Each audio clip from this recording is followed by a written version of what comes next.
Desde que A Vida Depois do Tombo foi anunciado, o documentário sobre o pós da Carol Conká depois dessa rejeição no BBB 21, muita gente ficou curioso para assistir.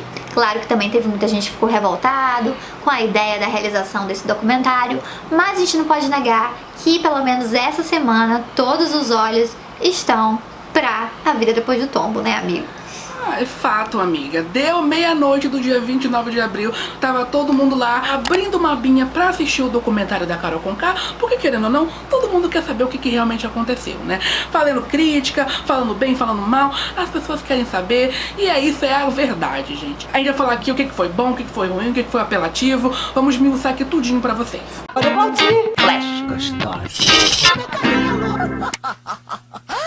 E A Vida Depois do Tombo é um documentário até bem sucinto. Ele tem 4 episódios chamados Do Cancelamento, Realidade, Ruptura e O Pai. Cada um com mais ou menos uns 20 minutos, 30. Fica mesmo assim, é quase como se fosse um filme cortado em 4 partes. E ele é formatado de uma forma que eu já vou começar aqui criticando. Porque o documentário ele tem basicamente 2 segmentos principais, digamos assim. Em um momento temos Carol Conká em uma sala com 4 telões em que ela responde perguntas. E também temos imagens de arquivo, entrevistas, o dia a dia dela depois de ser eliminada, entrevistas mesmo com as famílias, com os produtores, pessoas que conhecem a Carol, o ex-marido, enfim, o documentário mais clássico que a gente conhece mesmo. E o primeiro que eu falei, esse momento da Carol na sala respondendo perguntinha, minha amiga, aquilo ali é de um mau gosto, sabe? É tão sensacionalismo puro. Eles praticamente deram sequência ao reality show. Eles gamificaram toda a situação horrível que aconteceu no BBB 21. Porque querendo ou não, botar ela ali pra rever todas as cenas, tipo, toda a tortura que aconteceu na temporada, e depois fazer perguntas tipo, você gostaria de voltar ou você gostaria de seguir em frente? Porque parece até que o jogo não acabou e que é normal, é ok fazer esse tipo de pergunta, é ok, faz sentido ainda seguir a ideia de que é um joguinho, sabe? De que tudo aquilo ali é uma ficção, quando foram pessoas reais mesmo. Eu acho que o A Vida Depois do Tombo deveria ser desde o começo um documentário clássico mesmo. Além de ser de muito mau gosto, né? Porque eu acho brega também. Me lembrou até alguns quadros nesses programas da Record, da Rede TV, que uma pessoa vai e aí o famoso vai, aí o apresentador faz perguntas, aí tem aquele mentira ou verdade que botavam, e a pessoa fala, não, é mentira o que tu falou. É usar de uma coisa séria, né? Porque o documentário, no geral, é sobre um assunto sério. Usar esse trauma, essa dor, essas coisas horríveis como entretenimento barato. O documentário todo, o resto, né, parece realmente um jornalismo sério, um documentário jornalístico mesmo. Parece até, às vezes, Profissão Repórter. E não combinou com o resto. Pareceu que eram 2 coisas que não estavam conversando entre si. E sem falar que esse telão foi muito feito para ter encontros, né, com pessoas do programa. Fica muito artificial. Por exemplo, tem um episódio que a Lumena vai encontrar a Carol. Se não fosse nessa situação dos telões em volta, daquela pressão psicológica, daquela coisa de sensacionalismo barato mesmo, o encontro poderia ser tão mais bonito, tão mais sincero. Elas podiam abraçar, conversar e falar coisas mais sinceras, mas ficou aquela coisa tão artificial ali, elas no meio daquilo tudo, sabe? Então acho que até o propósito daquilo ali, que era ter uma cadeira ali e pessoas irem pra lá e pra conversar com ela, ficaria artificial de qualquer forma por causa daquela situação. E sendo guiados o tempo todo por aquelas perguntas que, sinceramente, não acrescentavam em nada. Inclusive, perguntar pra Lumena, você botou pilha na Carol? Você acha que você botou pilha? Tipo, é uma pergunta que volta pra fevereiro de novo. Todo mundo já sabe o que aconteceu. Já tem a Carol ali fazendo aquela tortura psicológica. Ainda vai botar a Lumena também, que já é uma pessoa física, sabe? Ela não é famosa. Ela não precisa ser mais exposta ali ainda, sabe? É basicamente chutar cachorro morto. Sem contar que as duas pareciam tão desconfortáveis ali, porque elas não tinham espaço pra realmente conversarem. Elas terem uma troca de verdade sobre o que aconteceu. É muito artificial aquilo ali. Eu me emocionei muito mais com a Carol no dia a dia dela, com a família dela. Teve um momento que foi quando a Carol, pela primeira vez, Eu vi ela chorando assim, quando ela viu a entrevista dela no Fantástico. E ela chorou ali com a família abraçou ela. Eu vi muito mais verdade naquilo e fiquei muito mais comovida com aquilo do que mostrando aquelas coisas que a Carol fez na cara dela, num telão na cara dela, e ela chorando com aquilo, que não tô duvidando do choro dela, mas como aquilo tudo parecia artificial, eu me comovi menos com isso do que em outros momentos. A montagem fez aquilo ficar artificial, né? Isso. Até porque, sinceramente, todo aquele segmento parece ser feito muito mais para um público que quer ver ela sendo espizinhada, sendo pisada, do que realmente procurar uma redenção, uma resposta, buscar o cerne da questão. Não parece realmente que basicamente olha aqui, agora sim você vai sofrer, agora sim você vai ouvir o que você merece. Você sente prazer nisso? Eu não sinto, assim. Se você sente, aí é com você, sabe? É muito irônico. Mas... É muito irônico, amigo, porque o documentário, ele meio que critica esse linchamento, mas ao mesmo tempo, essa parte ali ficou bem mesmo chutar cachorro morto. A gente já falou muito disso aí, a gente pode falar das coisas que a gente gostou. E do resto mesmo, né? Tirando essa parte aí dos telões e tal. O que tu achou do resto, amigo?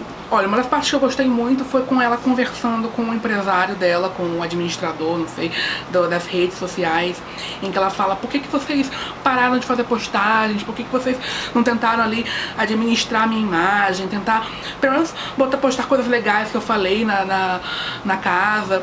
E aí ele explicando que não adiantava, qualquer coisa que postasse, o povo ia linchar, o povo ia lá falar mal.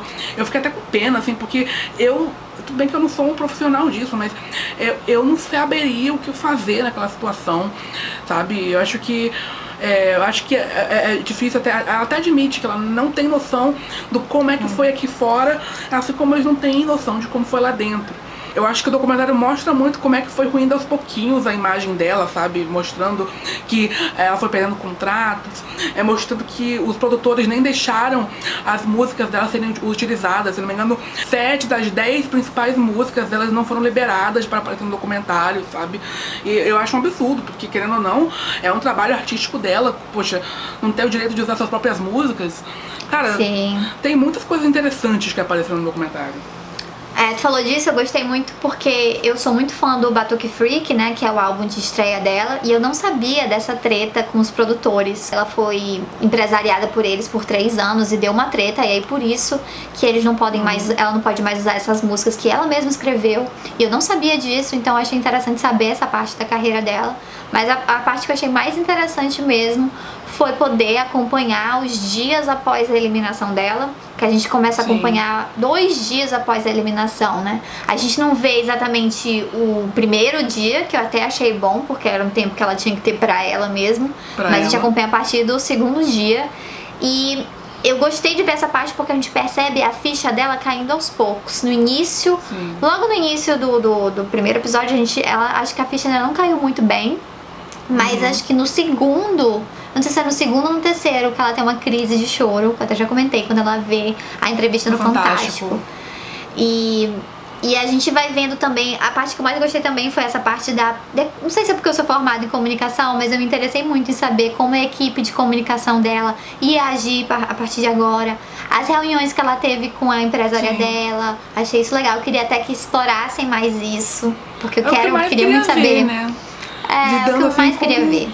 Aqueles detalhes sobre como é que ela estava lidando com a imagem dela, como se portar numa entrevista, o que falar, o que não falar. Teve muito pouco disso, até teve, assim, mas não teve tanto quanto eu gostaria, sabe? Eu sinto que ela no começo, ela tava com uma atitude bem mais: ai gente, é só um reality show, que isso, para. Aí a assessora começou a falar, tipo: não fala dessa forma, você não pode mostrar, assim, essa coisa meio desprendida, sabe? Várias coisinhas, assim, toques que foram dando pra ela, porque eu acho que ela tava num momento meio que ainda tentando entender o que aconteceu, os erros que ela cometeu, sabe? Até porque, e eu acho que, querendo ou não, acho que o documentário mostrou muito o escopo do quão grande foi o cancelamento dela, sabe? Mostrou, tipo, vídeos que as pessoas lá comemorando na rua, gritando quando ela foi eliminada. Mostrou que inclusive uma fala... não pode, né, amores? Não, né? Eu não fiquei pensando pode, muito né? nisso. Tipo, gente, essa galera Sim. aglomerou pra comemorar a Carol Conká saindo. Ai, meu Deus. Eu acho que mostrar aquela comoção em si já mostra como as pessoas estavam muito mais interessadas em ser carniceiras do que outra coisa. Eu tenho minhas dúvidas se realmente as pessoas estavam já ainda lembrando do erro e não interessadas mais na pessoa que cometeu. Até porque, se a gente parar pra pensar, ela não foi a única pessoa que cometeu erros grotescos lá dentro. Inclusive, teve gente que saiu do BBB e que cometeu um erro muito grave e tava com música número 1 no Spotify, sabe? E eu não vejo esse mesmo tipo de comoção pra esse tipo de pessoa. A gente fica pensando mesmo se não é muito mais sobre a pessoa que cometeu do que sobre o erro que foi cometido. Pois é, e no próprio documentário ele aborda um pouco isso, porque na época que a Carol Conká tava na casa, ela tinha rejeição altíssima, muita gente ia na onda dessa rejeição dela. A moda é odiar a Carol Conká. Talvez nem assistiu o programa, nem tá assistindo o programa, nem sabe qual foi o erro dela, mas como a moda é odiar a Carol Conká, eu vou ganhar em cima disso, vou fazer publi em cima disso. E rolava muito isso na época, né? Então o documentário da Fala comenta um pouco isso. O documentário ele também desmente algumas fake news. Porque na época do programa saiu muita notícia dizendo que a Carol Conká ia perder 5 milhões em contrato. Aí a Carol fala, gente, eu nem tenho isso.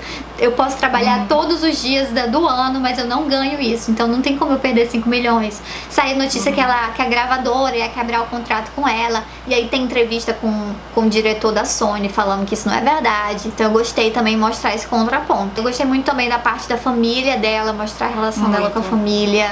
E a família Foi muito a parte mais serena. emocionante. Sim, a família é muito forte, né? Porque imagino que eles devem ter sofrido muito de ataques de pessoas. E de ver também a Carol numa situação dela, numa situação tão vulnerável, ela daquele jeito. Então eles devem ter sofrido muito. E ao mesmo tempo eles toparam conversar com a jornalista, com o documentário. E tiveram força mesmo pra estarem lá. Eu achei essas partes das relações que são as mais interessantes, eu acho, assim. A relação da Carol com as pessoas. Até pra mostrar que, cara, o que o filho e a mãe dela sofreram, tipo, o menino tava fazendo aula à distância, sabe? Não apenas pela pandemia, mas eu imagino que pra ele lidar com pessoas naquele momento, teve até uma cena falando que o professor usou lá, já que é pra tombar, sabe? Usando as piadas, os memes, tipo, sem nenhuma dó do menino que devia estar assim, pilhado assim, até o último nível. Se tem uma pessoa que sofreu, teve gente que sofreu, foi a mãe e o filho da Carol.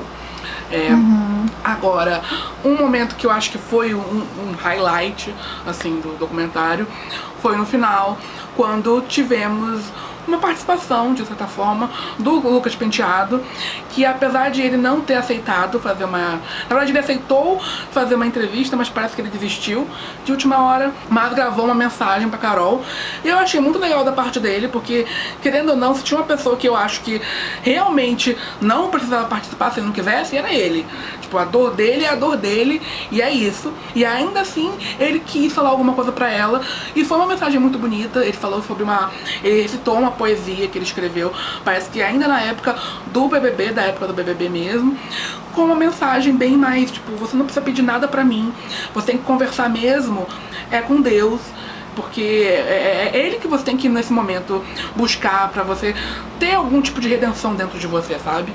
Ele praticamente falou sobre isso, achei muito bonito da parte dele, e eu espero realmente que a Carol consiga se reconstruir, porque eu não quero ver ninguém mal. Eu acho que toda aquela situação foi horrível, foi realmente... A Carol tava super errada, a Lumena errou, o Nego Di errou, todo mundo ali errou, sabe?